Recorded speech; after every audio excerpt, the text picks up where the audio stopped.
Back to my channel. पिछली class में हमने नाउन के बारे में पढ़ा था। हमने नाउन के बारे में बताया था। नाउन दो प्रकार के होते हैं, पहला काउंटेबल नाउन, दूसरा uncountable noun.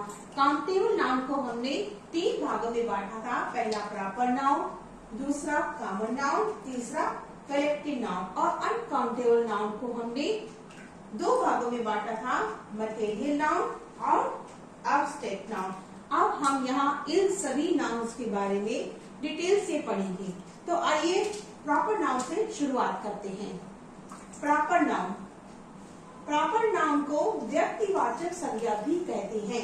The noun which denotes A proper person, place और थिंग। वह नाउन जो किसी विशेष व्यक्ति के बारे में बताए या विशेष स्थान के बारे में बताए, उसको हम प्रॉपर नाउन कहते हैं। जैसे सीता, सीता एक विशेष लड़की का नाम है। और दिल्ली, दिल्ली एक विशेष देश का शहर का नाम है। और इंडिया, इंडिया एक विशेष देश का नाम है। आइए दूसरा देखते हैं, कॉमन नाउन। कॉमन नाउन का मतलब होता है जातिवाचक संज्ञा। The noun which denotes A common person, place और थिंग। वह नाउन जो किसी कॉमन पर्सन, प्लेस और थिंग के बारे में बताए, जैसे राजा, बुक या ocean. King, book, ocean. King, एक सभी किंग के बारे में बात की जा रही है, इसीलिए किंग कॉमन होगा। अगर किंग को हम कोई नाम दे देते हैं, जैसे अशोका द ग्रेट, वह भी एक किंग थे, ठीक, या अकबर, तो उनका नाम जो है वो प्रॉपर नाउन कहलाएगा। ऐसे ही बुक, बुक क्या है? बुक हमारा कॉमन नाउन है, क्योंकि हम अपने आसपास बहुत सारी बुक्स को देखते हैं, हमने बहुत सारी बुक्स को पढ़ा है, जैसे रामायण है, महाभारत है, लेकिन हर एक बुक का अपना एक नाम है।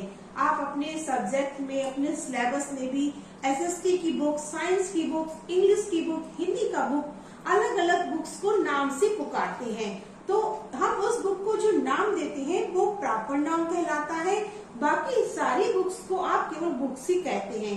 अगर मैम मांगती है साइंस की बुक लेकर आओ, तो उसका एक नाम है साइंस, उस पर साइंस लिखा हुआ है।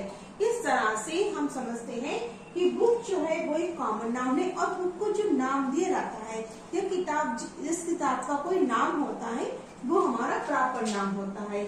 ओशियन, समुद्र। ओशियन समुद्र को कहते हैं।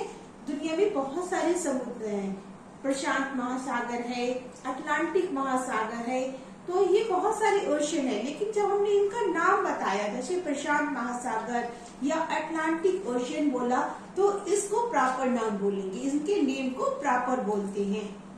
और तीसरा हमारा आता है कलेक्टिव नाउन। कलेक्टिव नाउन जो है हमारा किसी चीज का, किसी वस्तु का कलेक्शन होता है। The noun which denotes A group, person और कलेक्शन ऑफ थिंग्स। किसी पर्सन का ग्रुप हो या फिर किसी चीज का ग्रुप हो, उसको हम कलेक्टिव नाउन्स बोलते हैं। जैसे कि आप अपने क्लास में बैठते हैं, क्लास जो है क्या है? बच्चों का ग्रुप है, बहुत सारे बच्चे हैं, वो ग्रुप में बैठते हैं, तो उस पूरे ग्रुप को एक नाम दिया गया है, वो है क्लास। तो इस तरह से हमारा क्लास वर्ड जो है वो कलेक्टिव नाउन के अंतर्गत आता है। सेकंड वर्ड एक आर्मी है। जब हम आर्मी बोलते हैं तो हमारे मन में ये आता है, बहुत सारे सोल्जर्स होते हैं, वो मिलकर आर्मी बनाती हैं। तो आर्मी एक समूहवाचक संज्ञा अर्थात कलेक्टिव नाउन है। तीसरा वर्ड हमारा है फ्लीट। फ्लीट का मतलब होता है जहाजों का समूह। जब समुद्र में कई जहाज अपने समूह के साथ में यात्रा करते हैं, तो उन जहाजों के समूह को फ्लीट बोलते हैं। तो इस प्रकार हमने देखा कि कलेक्टिव नाउन जो है वो किसी व्यक्ति, वस्तु या स्थान के समूह को बोलते हैं। चौथा हमारा मटेरियल नाउन है। नाउन विच डिनोट्स मटेरियल, ऐसा नाउन जो मटेरियल्स के बारे में बताता है, out of which things are made, जिससे वस्तुएं बनती है। जैसे कि हमारा गोल्ड हो गया, सिल्वर है, वुड है, मिल्क है, ये सभी हमारे मटेरियल नाउन्स है। गोल्ड से हमारी माँ अपनी ज्वेलरी बनवाती है, कुछ लोग सिक्के भी इकट्ठे करते हैं। सिल्वर से पायल बनवाती है हमारी माँ, कोई आप पहनने के लिए ब्रेसलेट भी बनवा सकते हैं। और वुड, वुड का मतलब है लकड़ी, लकड़ी से फर्नीचर बनता है। मिल्क भी एक हमारा मटेरियल है, क्योंकि मिल्क से हम लस्सी भी बनाते हैं, खोया भी बनाते हैं और बहुत सारी चीजें होती हैं वो मिल्क मेड होती हैं। लास्ट नाउन हमारा है एब्स्ट्रैक्ट नाउन। एब्स्ट्रैक्ट नाउन अर्थात भाववाचक संज्ञा। द नाउन, बच्चों को इस नाउन को समझने में बहुत परेशानी होती है। आज मैं आपको ऐसी ट्रिक बता रही हूँ इस नाउन को समझने के लिए कि आप कभी भी नहीं भूलेंगे। देखिएगा, the noun which denotes quality, condition और आइडिया। ऐसा नाउन जो किसी की गुण को बताए, किसी की अवस्था को बताए या कोई विचार प्रस्तुत करे, तो वह एब्स्ट्रैक्ट नाउन कहलाता है। इसको हम एग्जाम्पल के माध्यम से समझते हैं। पहला ब्यूटी, देखिएगा, पहला ब्यूटी, दूसरा यूथ, तीसरा ऑनेस्टी और पॉवर्टी। अब हम ब्यूटी की बात करते हैं।